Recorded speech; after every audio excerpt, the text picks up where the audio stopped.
Get ready for the dictation in 3, 2, 1, start. Mr. Deputy Chairman, sir, Government of India has received reports that the United States is considering the possibility of resuming arms supplies to Pakistan. Press dispatches from Washington and Islamabad have also hinted that the 10-year-old American arms embargo may be lifted and that the United States may supply sophisticated weapons to Pakistan. According to our information, this question was also discussed during the official visit to Pakistan's Prime Minister to Washington on 5th and 6th February, although no decision has been announced. The Government of India views the supply of American weapons to Pakistan with grave concern, as it will have serious repercussions on the peace and stability of the subcontinent.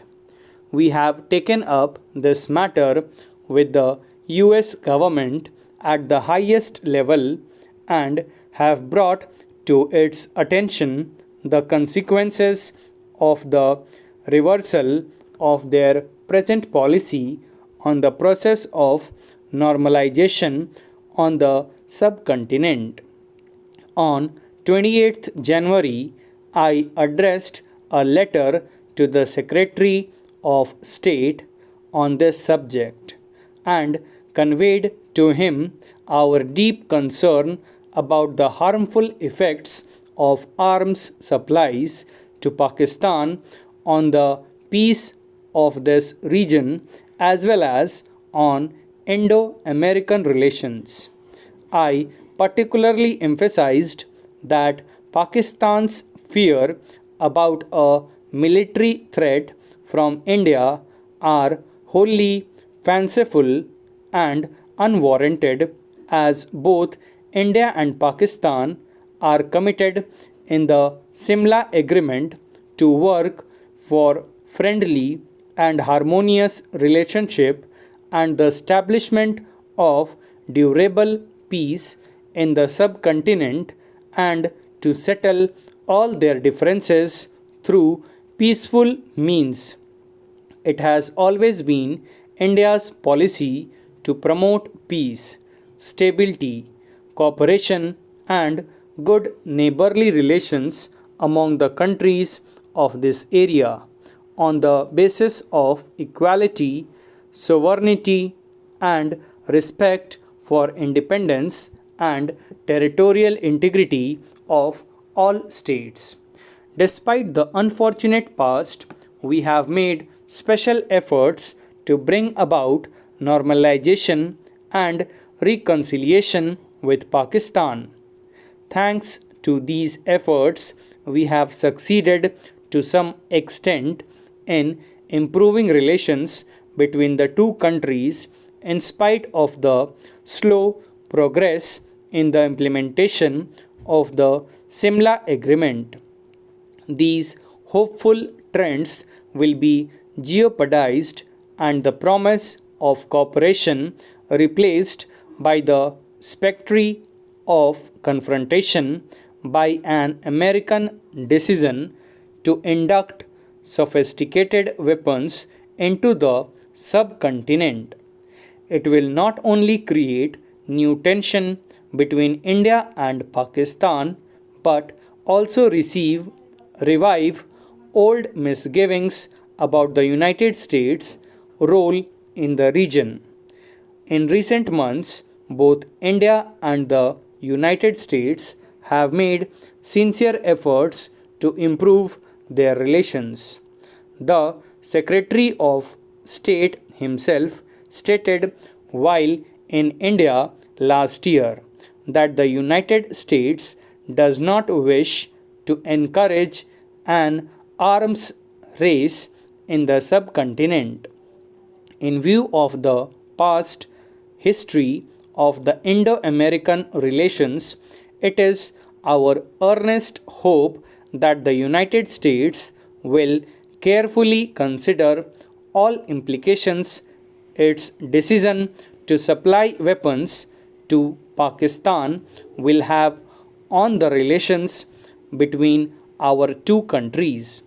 We also trust that the United States government will not reverse its present policy of non induction of weapons into the subcontinent, as this could not be in the interests of the United States, India, Pakistan, or peace of this region.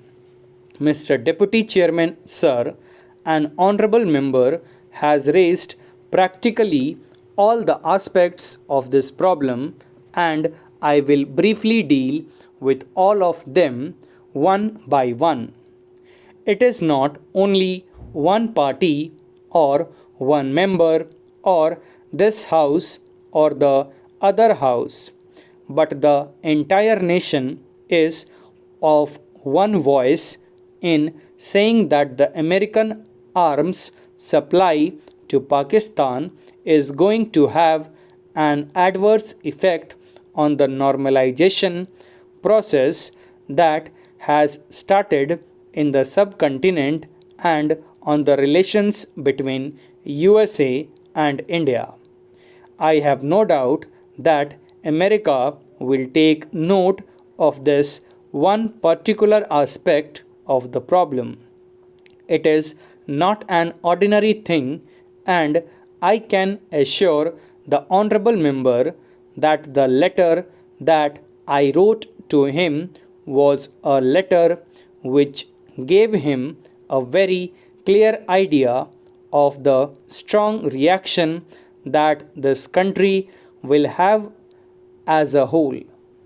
The other point that he raised was the American policy in the Indian Ocean, and as a matter of fact, in the entire Asian region, what are the effects going to be, and what is our assessment about it?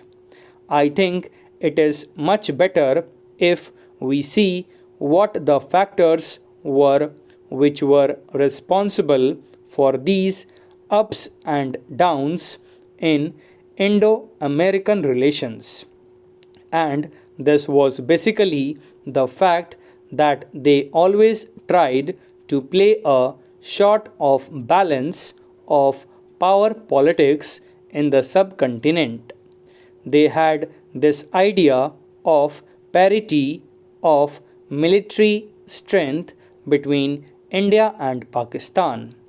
When the Secretary of State was here, because we know that this is an attitude responsible for this sort of things, we specially raised this particular aspect before him, and he was very categorical in this matter when he spoke about it that it is not the US government's policy. I am only repeating what he said. He said that they do not any longer believe in this policy of having a balance of power. Stop. Thank you.